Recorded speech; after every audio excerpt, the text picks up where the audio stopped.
వాక్య ధ్యానం కొరకు సామ్స్ 116 6th స్టాంజా 116వ కీర్తన 6వ చరణంలో రాయబడిన వాక్యాన్ని చదువుకుందాం.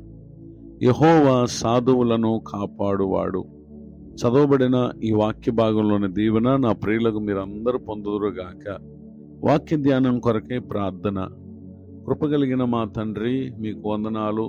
మాతో మాట్లాడే పరిశుద్ధాత్మదేవ, ఈ దినం చదవబడిన ఈ వాక్య భాగం ద్వారా మాతో మాట్లాడి మమ్మల్ని బలపరచమని యేసు క్రీస్తు నామములో ప్రార్థిస్తున్నాను తండ్రి, ఆమెన్. చదవబడిన ఈ వాక్య భాగంలో మన ప్రభు వారు సాధువులను కాపాడే దేవుడు. సాధువులు అనగా చిన్నపిల్లల వంటి మనసు కలిగినటువంటి వారు. పరిశుద్ధ గ్రంథంలో రాయబడినటువంటి ఒక భక్తుని జీవితాన్ని మనం పరిశీలన చేస్తే, book of Genesis chapter 37 words 21 to 24. ఆది కాండం 37వ అధ్యాయము 21 నుండి 24 వచనాల వరకు రాయబడినటువంటి వాక్య భాగాల్లో యోసేపును అతని అన్నలు వారు గుంటలో పడవేయటను మనం అక్కడ గమనించగలం. దురాలోచన చేసినటువంటి తన అన్నల విషయంలో యోసేపు ఏమాత్రము తిరుగుబాటు చేయక, వారి చెడుతనమును గురించినటువంటి సమాచారాన్ని అతడు తండ్రికి తెలియపరుస్తున్నటువంటి కారణం, యోసేపుపై వారు ఈ విధంగా పగపెట్టుకుని నష్టాన్ని, నాశనాన్ని కలుగు చేయాలని చూశారు. కానీ దేవుడు అతనికి తోడుగా ఉండటాన్ని బట్టి ఆ గుంట అతనికి ఏ హాని కలుగు చేయలేదు. ఆ తర్వాత యోసేపును అమ్మివేశారు. అమ్మివేస్తున్న సందర్భంలో కూడా ఎక్కడికి పారిపోకుండా ఆ విధముగా అప్పగించుకున్నటువంటి యోసేపును దేవుడు విడిచిపెట్టలేదు.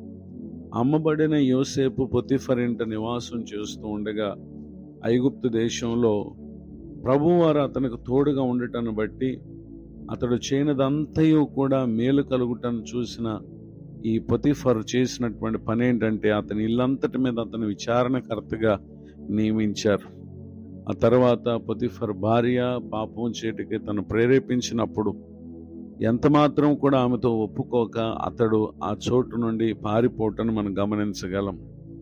ఇలా అనేక విషయాల్లో యోసేపు ఒక చిన్నపిల్లల మనసు వంటి మంచి మనస్తత్వాన్ని కనుపరిచిన కారణం, దేవుడు అతనికి తోడుగా ఉండి ఐగుప్తు దేశం మీదకి ఉన్నతమైనటువంటి స్థానాన్ని దేవుడు అనుగ్రహించటాన్ని ఇక్కడ మనం గమనించగలం. తనకెదురైన పలు విపత్కర పరిస్థితులన్నిటిలో కూడా ప్రభువే కాపాడుతూ వచ్చారు.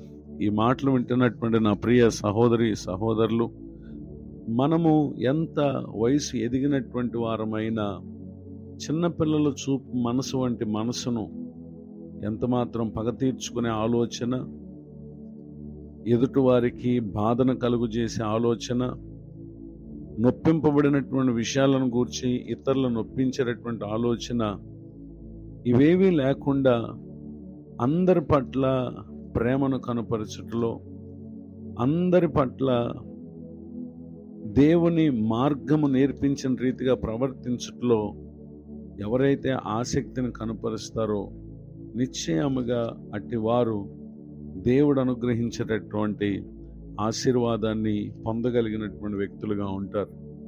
ఇట్టి మనస్తత్వం కలిగి ప్రభు అనుగ్రహించే కాపుదలను నాడు యోసేపు గారు తన జీవితమందు పొంది ఏ విధముగా అనేకుల ఎదుట క్రీస్తుకు సాక్షిగా జీవించాడో, ఇతరులకు మేలు చేసినటువంటి భక్తుడై దేవుని నామాన్ని గణపరిచారో, ఈ మాటలు వింటున్నటువంటి నా ప్రియులకు మీరును ఇట్టి దీవెనలకు పాత్రులు కావాలని మీ కొరకు ప్రార్థిస్తూ కోరుతూ ఈ మాటలు ముగిస్తున్నాను. ప్రేమగల తండ్రి, మీ వందనాలు.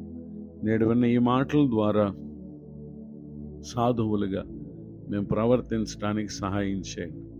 మీ పరిచయలు ప్రయాసపడుతున్న సేవకులను దీవించండి. నేడు నూతన సంవత్సర దయాకిరీటను పొందిన మా ప్రియులను ఆశీర్వదించండి. యేసు క్రీస్తు నామములో ప్రార్థిస్తున్నాను తండ్రి, ఆమెన్. తండ్రి, కుమార, పరిశుద్ధాత్మ దేవుడితోడే నడిపించునుగాక, ఆమెన్.